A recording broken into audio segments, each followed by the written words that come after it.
this is Lamando back to read you the Unteachables. We're all the way up to chapter 4, and this chapter is told from the perspective of Aldo. The first time I met Kiana, I knew she was going to be a pain in my neck. It was the first day of school, the marshmallow roast. She was the new girl, so I was nice. I took a pencil, speared a marshmallow, and made room for her around the fire.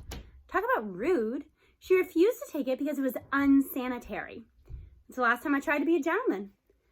You know those bossy types who think they know everything? That's Kiana. One time, I'm in the cafeteria when she comes up to me and tells me to stop kicking the candy machine. If I'm kicking the candy machine, I'm doing it for a good reason. Who put her in charge of the world? She grabs my arm and hauls me away from the machine. What's wrong? I wanted a Zagnut, I tell her in a fury. It gave me a Mounds. So? Man, she really isn't from around here. At Greenwich Middle School, everybody knows two things about me. 1, when I want something, nothing stands in my way. And 2, I don't like coconut. I look around. There's dead silence in the cafeteria, but nobody's eyes are on me. They all know better than to get between me and a Zagnut bar. All except Kiana. Maybe all Californians are like that. They can't mind their own business. She asks, and if you keep kicking it, will the Zagnut come out? Maybe, I say stubbornly. She shrugs, then go ahead. But here's the thing, I don't want to kick it anymore. She's ruined it for me. The worst part is she's in SCS 8, so I can never get away from her. We spend the whole day in room 117, except for lunch in the cafeteria and phys ed, which is in the gym with a couple of other classes. The only surefire place to avoid her is the boys' room. She hasn't followed me in there so far. Our teacher, Mr. Kermit, is probably in his 50s, but he looks about 900. Actually, he looks like he's dead already. Hunched over his desk, his eyes half closed. He never moves a muscle. It's hard to tell if he's even breathing. I'm amazed he isn't swinging from a light fixture for all the coffee the guy drinks. Mostly he's working on a really complicated crossword puzzle. He hates my guts, at least I think he does. All teachers in this dump have it out for me, so why would he be any different? He's dumb, too. He doesn't even realize that we call him Ribbit. There's this nut job in our class, Mateo Hendrickson. He pointed out that the only Kermit he ever heard of was Kermit the Frog. Turns out Mateo's a fan of the Muppets, not just Star Trek, Star Wars, Harry Potter, Halo, and every comic book ever printed. Anyway, a nickname was born. Every morning, when the teacher walks in late as usual, we start ribbiting. Ribbit, ribbit, ribbit. Mr. Kermit doesn't even notice, either that or he thinks it's a compliment. As a teacher, he stinks, not that I've had any good ones. He never gives us lessons. In fact, he hardly ever speaks out loud.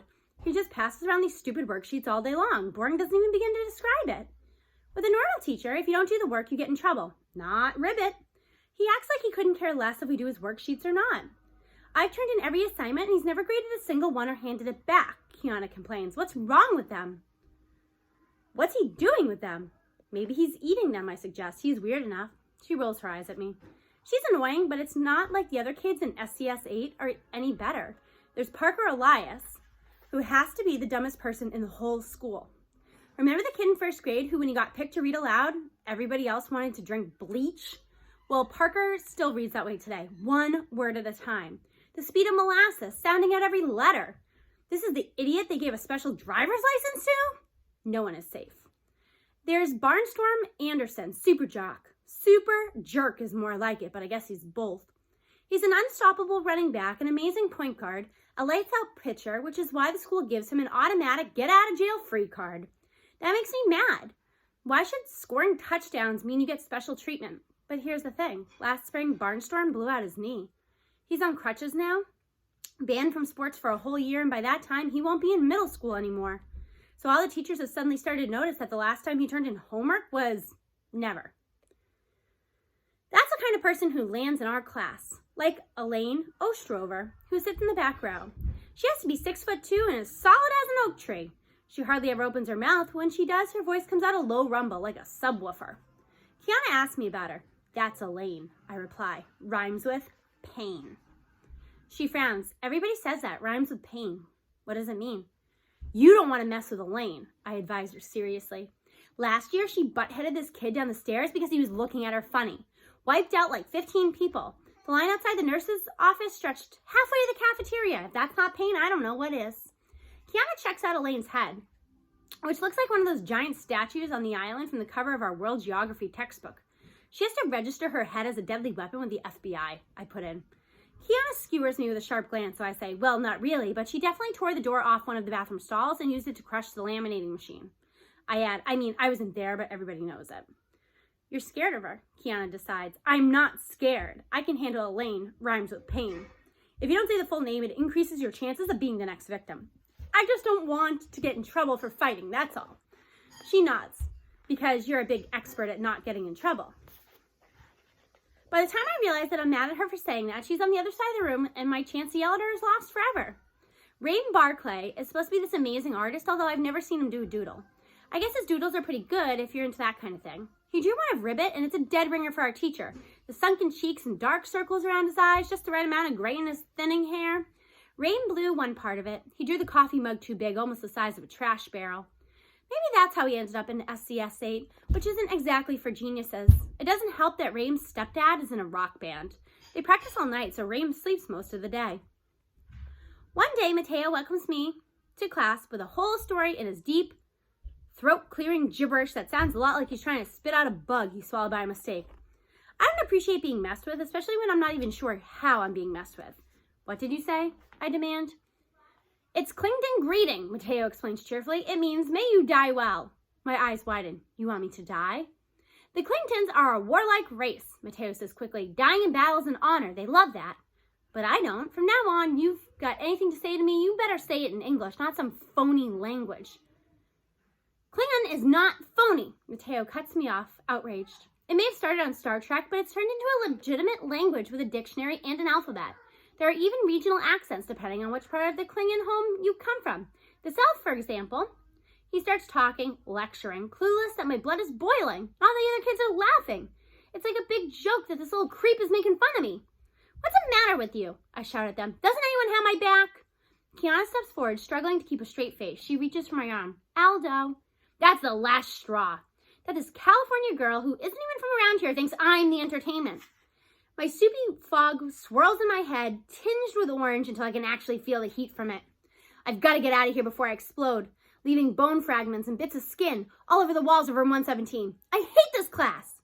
I pick up my backpack and hurl it through the open door just as Mr. Kermit walks into the room. The heavy bag misses his head by about 1/4 of an inch. At that point, I'm so mad, I don't even care. In my white-hot haze, it would make no difference to me if the backpack knocks the teacher's block head off and I get suspended, expelled, banished from the town. I do notice, through my rage, that Rain doesn't flinch, not even when I storm past him, slamming the door behind me hard enough to raise the school off its foundation. And just like that, I'm alone in the hall, barely sure how I even got here. I slam my fist into a locker. It hurts. I hope it hurts the locker even more. The locker is attached to the wall, and the wall is part of the school. And it's the school's fault that I'm so mad. I hit a few more times with an open hand because it hurts a bit less. I don't feel better exactly. It's more like every blow lets off a little more steam, so the pressure inside my head goes down. I'm still ticked off, but I can live with it. I slump against the lockers, breathing hard. The guidance counselors say I have anger management problems. They don't know what they're talking about. I manage to get angry better than anyone else in the whole school, no problem. The door of room 115 the door of room 115 opens, and this lady walks up to me. At first, I think she could be an 8th grader. That's how young she looks. But no, she's definitely an adult. And the way she takes a hold of my wrist, gentle but with authority, screams, "Teacher!" I've never seen her before, so she must be new. Come with me. She knocks on the door of SCS 8. Mr. Kermit? I shoulder my backpack and stand behind her. We wait in the door, but there's no answer. He's probably in the middle of a puzzle, I offer in a subdued voice. Puzzle, she echoes. Like a crossword? Ribbit, Mr. Kermit is really into them. She knocks again, then opens the door. It sticks a little, and she has to put her shoulder into it. I guess I slammed it really hard. She leads me inside. Kiana's looking right at me. I feel myself getting mad again, but only for a second. It doesn't usually happen twice in a row. Mr. Kermit, I'm Emma Fountain. The woman introduces herself. I have a class next door. So far this year, not a single thing has gotten a reaction out of Ribbit. The streak ends here. The puzzle forgotten, he rises to his feet really slowly, never taking his eyes off her. They're practically bugging out of his head. He blurts, I'd know you anywhere. She smiles, which makes her seem even younger. Mom said to tell you hi, but that's not why I'm here. Is this your student? Mr. Kermit looks blank. It hits me. He doesn't have a clue, even though I nearly took his head off with my backpack 90 seconds ago. My own teacher doesn't know me from anyone else. Of course it's your student, Kiana pipes up. It's Aldo. Well, he's making a lot of noise in the hall. That's not being a bucket filler. Mr. Kermit goggles. A what? A bucket filler is someone loving and caring who fills other people's invisible buckets with good wishes and positive reinforcement that make them feel special. She regards Aldo disapprovingly. Someone who creates a disturbance and makes it impossible for other children to learn is not a bucket filler, that's a bucket dipper. Suddenly I realize what she's talking about. It's from this picture book that's supposed to teach little kids to be nice. It's really big in first grade. It's an elementary school thing, Mr. Kermit, Kiana supplies helpfully. Just because this is middle school doesn't mean we shouldn't treat one another with respect, Miss Fountain says earnestly. I worked for my kindergarten class last year. We should have higher expectations for children who are older. Right, Mr. Kermit? I wait for a teacher to give her the brush off. Good old Ribbit could brush off World War III, but for some reason he doesn't. With great effort, he tears his eyes off her and swivels to me.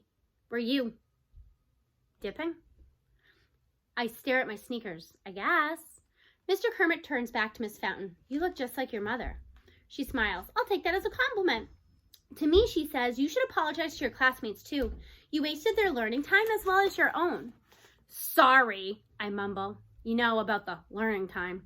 Relax, Rom drawls. Who learns? Thank you, Mr. Kermit. Miss Fountain says uncertainly, I'll give my mother your regards. She backs out of the room, shutting the door quietly behind her. Weird lady, Barnstorm puts in, waving a crutch dismissively. All that bucket filler stuff like we're 6 years old? Hey! Mr. Kermit shoots a sharp glance. Miss Fountain is not weird. She's a teacher. Can't she be both? Rom wonders out loud.